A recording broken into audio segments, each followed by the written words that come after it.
Grand battle of the giants.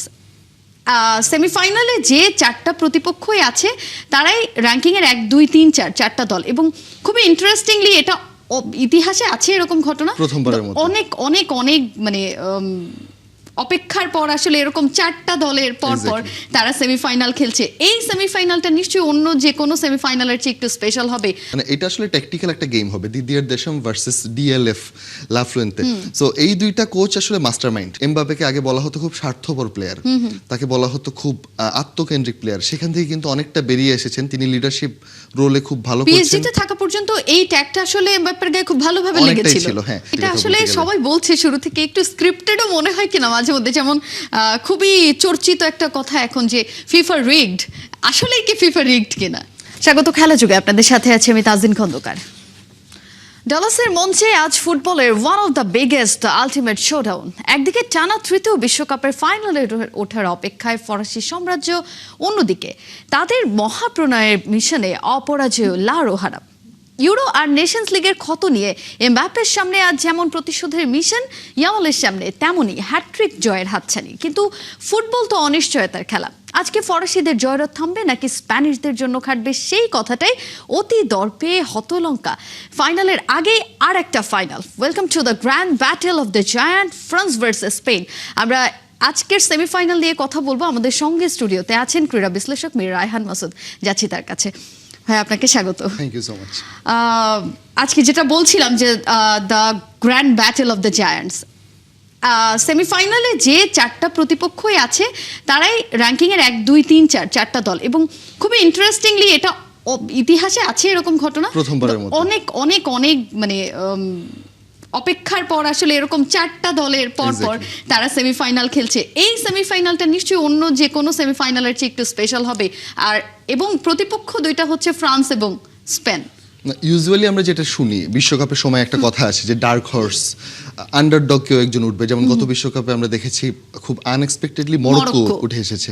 সেরকম হচ্ছে সেনেগালের মতো টিম কখনো কখনো ভালো করে, মেক্সিকো সাউথ আফ্রিকার মতো টিম কখনো কখনো ভালো করে, ক্রোয়েশিয়া বেশ কয়েক বছর ধরে র্যাঙ্কিংয়ে খুব বেশি ওপরে না, কিন্তু তারা কিন্তু সেমিফাইনাল খেলছিল বা অন্যান্য দলকে টক্কর দিচ্ছিল। এবার যেটা হয়েছে আসলে, যেহেতু 48টা টিম, আপনার বাছাইগুলো আগেই হয়ে গেছে। মানে 48টা টিম থেকে যখন আপনি দেখছেন যে 32টায় আসছে, তখন থেকে কিন্তু নকআউট, এবং নকআউট খেলার মতো টেম্পারমেন্ট আসলে এই দলগুলো সাধারণত থাকে না যে দলগুলো তখন খেলছিল। সো যেটা হয়েছে, আমাদের আর্জেন্টিনা, ফ্রান্স, এই দুইটা দল ফাইনাল খেলবে এটা অনেকেই আগে থেকে গেস করতেছিল। কারণ আর্জেন্টিনা ইজ ডিফেন্ডিং চ্যাম্পিয়ন, আর ফ্রান্স মানে ফেরারির মতো ছুটছে এখন। এটা আসলে সবাই বলছে শুরু থেকে একটু স্ক্রিপ্টেডও মনে হয় কিনা মাঝে মধ্যে, যেমন খুবই চর্চিত একটা কথা এখন যে ফিফা রিগড, আসলেই কি ফিফা রিগড কিনা। আমার কাছে ফিফা রিগড এটা বললে আসলে খেলার উপর থেকে আসলে ভরসা উঠে যাবে। মানে আমরা যেই উত্তেজনা এবং আকাঙ্ক্ষা নিয়ে খেলাটা দেখি, সেটার পেছনে অনেক বেশি আবেগ জড়িত। মানুষ সারা রাত জেগে খেলা দেখতেছে বাংলাদেশে। আসলে আবেগটাই বেশি কাজ করে মনে হয় সমর্থক। ওই আবেগ থেকেই হয়তো রিগড বা ষড়যন্ত্র। যেমন এখন আমি পার্সোনালি ব্রাজিল ফ্যান, পর্তুগালের জন্য, রোনালদোর জন্য পর্তুগালের খেলা দেখি। বাট আমি যদি বলি রিগড, সেই ক্ষেত্রে আমার কাছে মনে হয় যে আরো যে কোটি কোটি আর্জেন্টিনা সমর্থক আছে তাদের প্রতি একটা অবিচার করা হবে এই ব্যাপারটা বললে।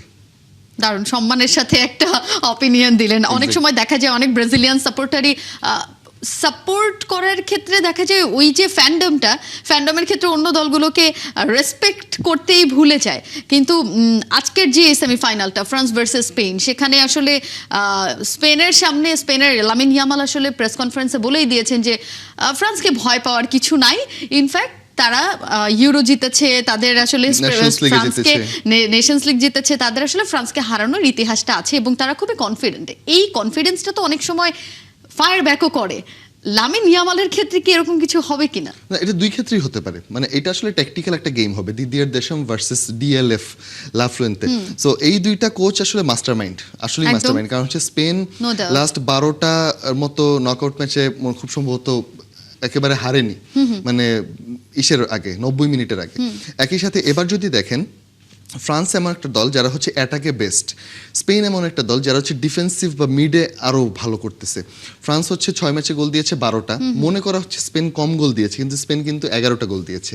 আবার স্পেনের পাশে হচ্ছে 649 মিনিটের মতো তারা কোনো গোল হজম করেনি। এইটা আরেকটা ইন্টারেস্টিং ফ্যাক্ট। সো খেলাটা কিন্তু হবে যে গোল হজম কম করবে তার মধ্যে। সো অনেক সময় বলা হয় যে আমাদের বিখ্যাত কোচ স্যার অ্যালেক্স ফার্গুসনের একটা বিখ্যাত উক্তি আছে যে অ্যাটাক আপনাকে ম্যাচ জেতাবে কিন্তু ডিফেন্স আপনাকে শিরোপা জেতাবে, কারণ ডিফেন্সের কারণেই আপনি শেষ পর্যন্ত যেমন আপনি যদি মনে করে থাকেন 2022 বিশ্বকাপের এমিলিয়ানো মার্টিনেজের সেই সেভ 113 মিনিট বা তারও পরে, সো ওই ধরনের একটা সেভ যদি না হতো আর্জেন্টিনার হাতে হয়তো লিওনেল মেসি যাই করতো এর আগে সেটা ফিকে হয়ে যেত। সো এমবাপে যাই করছেন তাদের ডিফেন্সকে সেইটাকে কমপ্লিমেন্ট করতে হবে, একে অপরকে কমপ্লিমেন্ট করে সম্পূরকভাবে যদি এগিয়ে যায় সেই ক্ষেত্রে হয়তো ফ্রান্সের খুব ভালো সুযোগ থাকবে, কারণ ফ্রান্সের অ্যাটাক অনেক ভালো। স্পেনের অ্যাটাকে একটু সমস্যা আছে, কিন্তু সেই অ্যাটাকের সমস্যা তাদের মিডফিল্ড স্পেনে কিন্তু ভাই আরো একটা প্রবলেম আমার যেটা চোখে পড়েছে ইদানিং কালে, সেটা হচ্ছে ওদের স্ট্রাইকারের অভাব এবং পারফেক্ট ফিনিশার না থাকার কারণে গোল যে করবে সেই ফিনিশারকে খুঁজে পাওয়া যাচ্ছে না। এবং লামিন ইয়ামাল যখন খেলছেন, এদিকে আবার ফ্রান্সে আমি যদি একটু বলি যে এমবাপ্পে, অলিসে এরা যখন ওই জায়গাটাকে আবার লামিনকে আটকানোর, লামিনকে নিশ্চয়ই ম্যান মার্কিং করবে আজকে ডেফিনেটলি, কারণ লামিন তো ফ্রান্সের জন্য একটা বড় থ্রেট। সো সেই ক্ষেত্রে আজকে আরো একটা সম্ভাবনা দেখা যায় কিনা যে গোল হজম করে ফেলতেও পারে স্পেন। আবার স্পেনের যে গোল করার যে ব্যাপারটা, সেখানে আসলে ওদের পারফেক্ট স্ট্রাইকার না থাকার কারণে, জেনুইন নাম্বার 9 না থাকার কারণে বড় একটা ঝামেলা, হ্যাঁ একটা হুমকি আছে এখানে। আমার কাছে মনে হয় ফ্রান্স যদি কোনো কারণে প্রথম 15 মিনিটের মধ্যে একটা গোল দিয়ে ফেলে সেক্ষেত্রে এটা স্লুইস গেট বয়ে যাবে, মানে 4-5টা গোল হয়ে যাবে। বাট স্পেন যদি ফ্রান্সকে 80-90 মিনিট পর্যন্ত, ওরা যে খেলাটা খেলছে এতদিন ধরে 80-90 মিনিট পর্যন্ত তারা কিন্তু গোল দিচ্ছে না, 80 মিনিটের পরে বা 86 মিনিটের দিকে তারা গোলটা দিচ্ছে। সো এটা হয়তো প্ল্যান করে হয় না, ফ্রান্সের সাথে এই ব্যাপারটা হয়তো খাটবে না। স্পেনকে আগেই গোল দিতে হবে, যে দল আগে গোল দিবে তারপর ডিফেন্সে যাবে বা মিডফিল্ড আরো বেশি পোক্ত করবে সেই দল এই ম্যাচে জয়ের সম্ভাবনা বেশি। এবং একটা গোল করার পরে তো নিশ্চয়ই মনস্তাত্ত্বিকভাবেও একটু রিলিফ থাকা যায়। হ্যাঁ রিলিফ থাকা যায়। এখন আবার আর্জেন্টিনার ম্যাচগুলো দেখলে আবার ডিফারেন্ট চিন্তা করতে হবে, কারণ আর্জেন্টিনা কিন্তু গোল হজম করার পর কামব্যাক বেশ কয়েকটা ম্যাচে করেছে এবং একই সাথে তারা কিন্তু খুব ডিফিকাল্ট কন্ডিশন থেকে ম্যাচ ফিরিয়ে এনেছে। লিওনেল মেসির নেতৃত্ব এখানে একটা বড় ব্যাপার। আবার এমবাপ্পেকে এখন বলা হচ্ছে ডিকটেটর। এমবাপ্পে খুব ডিকটেটর মনোভাব নিয়ে এবার বিশ্বকাপটা খেলছেন এবং তিনি হচ্ছে দেখা গেছে তিনি হচ্ছে সাব হওয়ার সময় তার নিজের ব্যাচটা রেফারির কাছে গিয়ে তুমি ওইখানে দিয়ে আসো, মানে একটা আলাদা লিডারশিপ অথরিটি। একই সাথে এমবাপ্পেকে আগে বলা হতো খুব স্বার্থপর প্লেয়ার, তাকে বলা হতো খুব আত্মকেন্দ্রিক প্লেয়ার, সেখান থেকে কিন্তু অনেকটা বেরিয়ে এসেছেন। তিনি লিডারশিপ রোলে খুব ভালো করছেন। পিএসজিতে থাকা পর্যন্ত এই ট্যাগটা আসলে এমবাপ্পের গায়ে খুব ভালোভাবে লেগেছিল। হ্যাঁ, হট আর সুইটনেসের পারফেক্ট ব্যালেন্সে যে কোনো স্ন্যাক্সের আসল মজা আনে রুচি হট টমেটো সস। তবে ফ্রান্সের এমবাপ্পে আর ক্লাবের এমবাপ্পে অনেকটা ডিফারেন্ট। এবং ফ্রান্সের এমবাপ্পে দেখা যাচ্ছে অলিসকে তিনি সান্ত্বনা দিচ্ছেন, ডেমব্লে যখন প্রথম 2 ম্যাচ ভালো করছিলেন না, তিনি প্রেস কনফারেন্সে এসে বলেছেন he is our Ballon d'Or. তাকে আসলে অসম্মান করে কথা বলার কিছু নেই। 2টা ম্যাচে তার যে রোল ছিল সে হচ্ছে আমাদের জন্য স্পেস ক্রিয়েট করেছে, আমরা গোল দিয়েছি। ফুটবল কিন্তু স্পেসের খেলা। আপনি দেখবেন একজন ফুটবলার যখন উপরে উঠে যায় এবং বল পায়ে না থাকে তখন সে অন্যদের জন্য স্পেস ক্রিয়েট করে, কারণ তাকে ম্যান মার্কিং করতে একটা প্লেয়ার ওইখানে চলে যাচ্ছে। তখন এমবাপ্পে সুযোগ পাচ্ছে, গোল দিচ্ছে, অলিস সুযোগ পাচ্ছে, গোল ক্রিয়েট করছে, আবার ডেমব্লে গোল দিচ্ছে। একই টিমে এরকম 8টা গোল একজন এবং 6টা গোল আরেকজন দিচ্ছে, এরকম ঘটনা লাস্ট ঘটেছিল হচ্ছে 2002 সালে সেই রোনালদো, রিভালদো, রোনালদিনিওদের সময়। সো সেই সময়টা ফিরিয়ে আনছে ফ্রান্স অ্যাটলিস্ট অ্যাটাকের দিক থেকে। এখন যদি ডিফেন্সটা তারা আর একটু ভালোভাবে করতে পারে, স্পেনকে হারানো ফ্রান্সের জন্য কঠিন কিছু হবে না বলে আমার মনে হয়। কিন্তু এখানে বড় একটা প্রবলেম আমি স্পেনের দেখি, সেটা হচ্ছে super sub Mikel Merino last মোমেন্টে এসে গোল করছে। এটা তো স্পেনের জন্য স্বস্তির না, কারণ সবসময় যে মিকেল মেরিনো ওই আস্থার প্রতিদান দিতে পারবে এমন তো কথা না। সবসময় তো প্রতিপক্ষ ফ্রান্স হয়নি। ফ্রান্সের মতো প্রতিপক্ষের বিপক্ষে এই ধরনের গেম প্লে যদি থাকে খুব কঠিন হবে আসলে, কারণ ফ্রান্স বিভিন্ন লেভেলের বিভিন্ন ধরনের দলকে হারিয়েছে। এই যে নরওয়ের কথা বলছি আমরা, নরওয়ে কিন্তু অলমোস্ট কোয়ার্টার ফাইনাল পর্যন্ত খুব ভালো খেলে এসেছে। এই নরওয়ের বিপক্ষে ফ্রান্স 4টা গোল দিয়েছিল। যদি বলি প্যারাগুয়ের মতো বডি বা শরীর ভিত্তিক ফুটবল যারা খেলে তাদের বিপক্ষে খুব ভালো খেলে ফ্রান্স 1-0 গোলে জয় নিয়ে মাঠ ছেড়েছে। কোনো ম্যাচেই তারা 90 মিনিট পার হতে দেয়নি এবং খুব কনভিন্সিংলি তারা ম্যাচগুলো জিতেছে। মরক্কোকে বলা হচ্ছিল যে ব্রাজিলের বিপক্ষে ড্রয়ের পরে মরক্কো এই বিশ্বকাপের একটা ডার্ক হর্স বা ওয়ান অফ দ্য সুপার পাওয়ারই বলা হচ্ছিল, যেহেতু ওরা র্যাঙ্কিংও 7 নম্বরে ছিল। কিন্তু মরক্কোকে যেভাবে ফ্রান্স প্রায় উড়িয়ে দিল, সো ফ্রান্সের শক্তিমত্তা এখানে অনেকটা প্রকাশ পায়। এবং মরক্কোর সাথে একটা পর্যায়ে আমি দেখছিলাম যে ফ্রান্সের গোলের শট হচ্ছে 13টি এবং মরক্কোর 1টি। সো কতটা ডোমিনেট করে তারা খেলছে এই বিশ্বকাপটা, এটা এই স্ট্যাটে বোঝা যায়। তবে এই ধরনের দলগুলোর একটা সমস্যা আছে, যেমন একটা ছোট্ট অপ্রাসঙ্গিক উদাহরণ দিই। ইন্ডিয়া ইন 2023 বিশ্বকাপ অস্ট্রেলিয়ার বিপক্ষে ফাইনাল ম্যাচে গিয়ে হারে, এর আগে টানা জয়। মানে এই যে ব্যাপারটা, এই সেমিফাইনাল বা ফাইনালে যে কোনো কিছু হতে পারে, ওইখানে আসলে বড় দল ছোট দল বলে কোনো কথা নেই। এবং একটা বিষয় আমি গতকাল এটা আমার নিজের রিয়েলাইজেশন ছিল যে ফ্রান্সকে আমরা বলছি যে এবারের বিশ্বকাপের সবচেয়ে ফেভারিট, ইনফ্যাক্ট আমার মনে হয় আর্জেন্টিনার চেয়েও ফেভারিট আসলে ফ্রান্সকে বলা যায়, কারণ আর্জেন্টিনা যে খেলাটা খেলছে এই খেলাটা দিয়ে আসলে বিশ্বকাপ জেতা কতটুকু সম্ভব এবার ওটা নিয়ে আমি নিজে একটু সন্দিহান। কিন্তু ফ্রান্সের অনেক সময় হয় না যে যার আসলে কোনো ভুল পাওয়া যায় না, সে আসলে ছোট্ট একটা ভুলেই অনেক কিছু হারিয়ে ফেলে, একটা ছোট্ট একটা এরকম হতে পারে। আর্জেন্টিনার ব্যাপারটা আসলে যেমনটা বলছিলেন যে আর্জেন্টিনার সমর্থকরা তো এবার অনেক সেফ খেলছে শুরু থেকে, যে আমরা একটা বিশ্বকাপ পেয়ে গেছি, আমাদের জীবনে আর কিছু পাওয়ার নেই, এবার অনেক নির্ভর হয়ে তারা বিশ্বকাপ দেখছে। কিন্তু এবার নির্ভর কিন্তু তারা থাকছে না, প্রতি রাত নির্ঘুম এবং অনেক দুশ্চিন্তা নিয়ে তারা কাটাচ্ছে, এবং খুবই টান উত্তেজনাপূর্ণ ম্যাচ, কামব্যাক করবে কিনা, সমতা থেকে আবার লিড নিতে পারবে কিনা, প্রতি মোমেন্টে রোমাঞ্চ, ইয়ানফসি পড়তে পড়তে তারা কিন্তু ম্যাচগুলো দেখছে। আবার অন্যদিকে ফ্রান্সের খেলা বলা যায় মানে একদম নিখুঁত নির্ভুল। ফ্রান্সের যদি একটা লুপ হোল যদি আমাকে জিজ্ঞেস করেন, সেটা হচ্ছে আমার কাছে মনে হয় তাদের গোলরক্ষক। কারণ ফ্রান্সের গোলরক্ষক প্রথম ম্যাচে আমি দেখেছি সেনেগালের বিপক্ষে ফ্রান্স যখন এগিয়ে ছিল 2-0 গোলে, তখন তিনি একটা গোল হজম করেছেন, তার প্রায় বডিতে শটটা ছিল, তিনি হচ্ছে সেই শটের গতিতে ভয় পেয়ে তিনি খানিকটা সরে গিয়েছিলেন। এই ব্যাপারটা খুব দৃষ্টিকটু লেগেছে একজন আন্তর্জাতিক ফুটবলারের কাছে। এটা আমরা পাড়াতে দেখি হয়তো, যে বলের গতির কারণে গোলকিপার সরে যাচ্ছে। ফ্রান্সের গোলকিপার পর্যন্ত যদি স্পেন পৌঁছাতে পারে, সেই ক্ষেত্রে গোল হওয়ার সম্ভাবনা আছে। কিন্তু ফ্রান্সের ডিফেন্স লাইন এত ভালো, সবাই এত ভালো ভালো ক্লাবে খেলেন এবং সেই এক্সপিরিয়েন্সটা তারা ফ্রান্সে এত সুন্দরভাবে জেল করেছেন। এবং একটা জিনিস অনেক আগে বলা হতো যে 2010 সালের বিশ্বকাপটা আসলে স্পেন জিতেনি, সেটা হচ্ছে বার্সেলোনা জিতেছে, কারণ বার্সেলোনা 10-11 জন মেম্বার সেই টিমে ছিল। 2014 সালের বিশ্বকাপটা আসলে বায়ার্ন মিউনিক জিতেছে, কারণ জার্মান টিমে বায়ার্ন মিউনিকের একটা বড় অংশই খেলতো।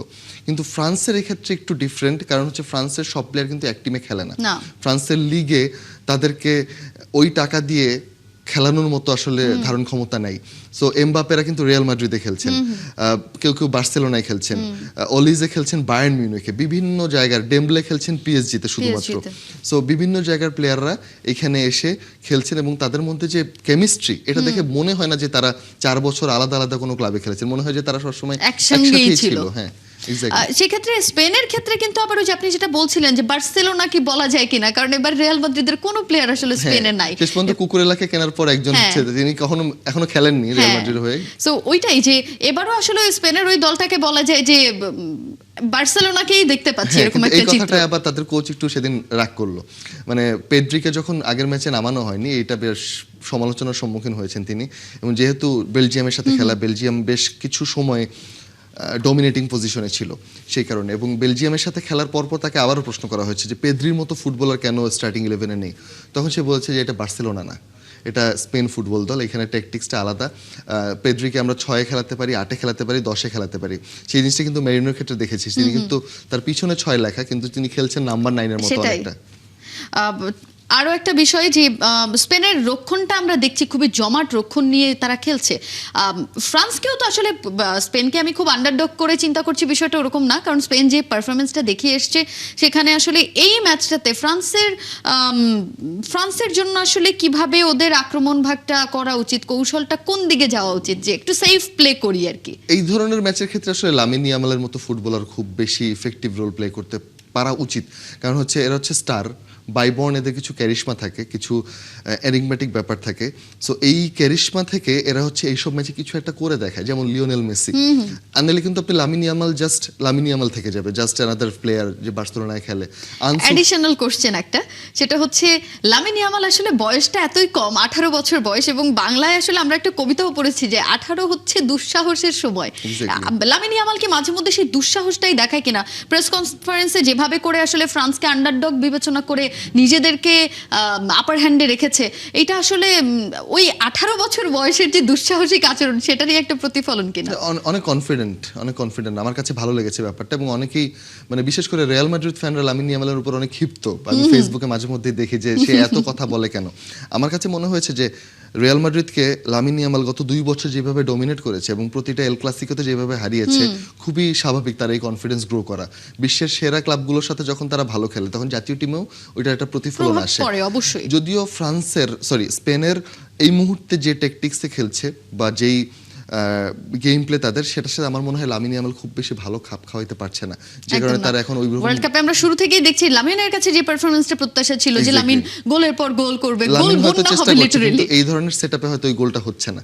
সো লামিন কেন্দ্রিক যদি খেলাটা হয় সেক্ষেত্রে আমার মনে হয় বেটার, কারণ এই ধরনের ম্যাচে আপনি এমবাপ্পেকে আলাদা করে সাইডলাইন করতে পারবেন না। বেঞ্চের কথা বলছি না, জাস্ট ট্যাকটিক্যাল দিক থেকে তাকে কেন্দ্র করে খেলতে হবে, যেটা খেলে লিওনেল মেসিকে কেন্দ্র করে আর্জেন্টিনা। এই ব্যাপারটা খুব ইম্পর্টেন্ট।